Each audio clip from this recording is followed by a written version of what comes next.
All comes as a new survey reveals before Hamas's October 7th terror attack on Israel, the group was deeply unpopular among Palestinians living in Gaza and the West Bank. This survey, conducted by Arab Barometer on the eve of the latest conflict, found 44% of people in Gaza had no trust at all in the Hamas-led government.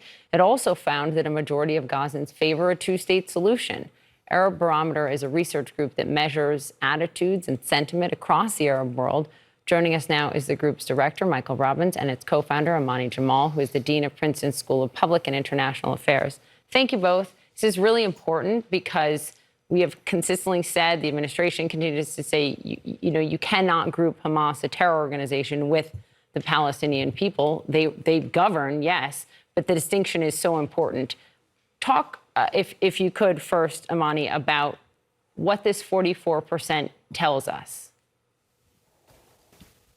Well, what this tells us is that the support for Hamas does not enjoy popular opinion in Gaza. In fact, most Gazans on the eve of the October 7th atrocious attacks, 2/3 of Gazans do not have trust or a great deal of trust with the Hamas government. So in other words, the citizens themselves are not necessarily supporting Hamas as a governing authority, nor are they supporting Hamas with its tactics to annihilate the state of Israel.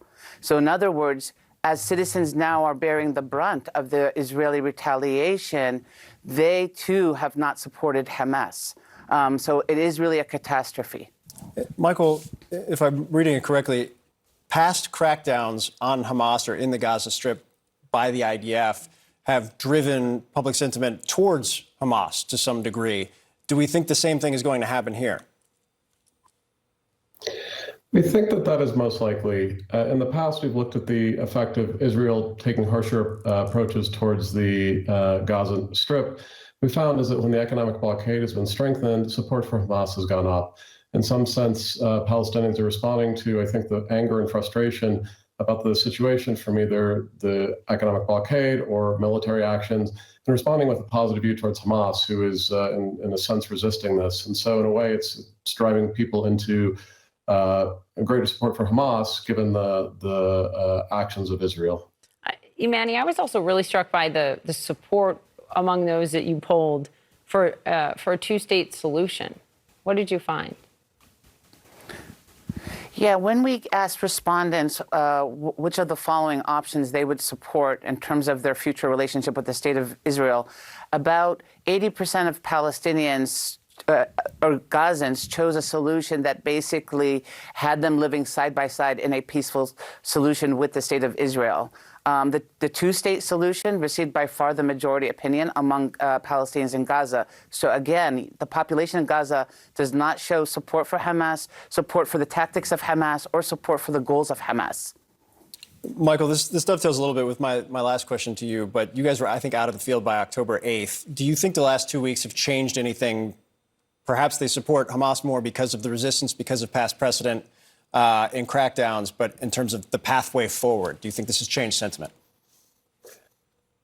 Certainly, it's difficult to say. We unfortunately cannot go in, given the terrible conditions in Gaza today.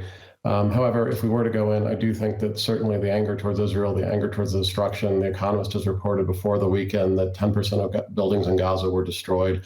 This is really a dire and horrific situation for civilians living in Gaza who, again, didn't support Hamas before this and are now suffering from this. But certainly, given that they are being bombed, given the horrific nature of what's happening, I would certainly expect there to be significant changes and that there's significantly greater anger towards Israel, I think certainly blaming them and not so much a focus on Hamas, and that this likely, when this does end, Palestinian public opinion in Gaza is likely to be very, very different than it was when we saw, and certainly I think much angrier than it was, in terms of thinking about this as being Israeli caused, as opposed to really looking at the domestic government of Gaza as it was before the attacks. Yeah, it's crucial perspective to have in all of this. Michael Robbins and Dean Amaney Jamal, thank you very much.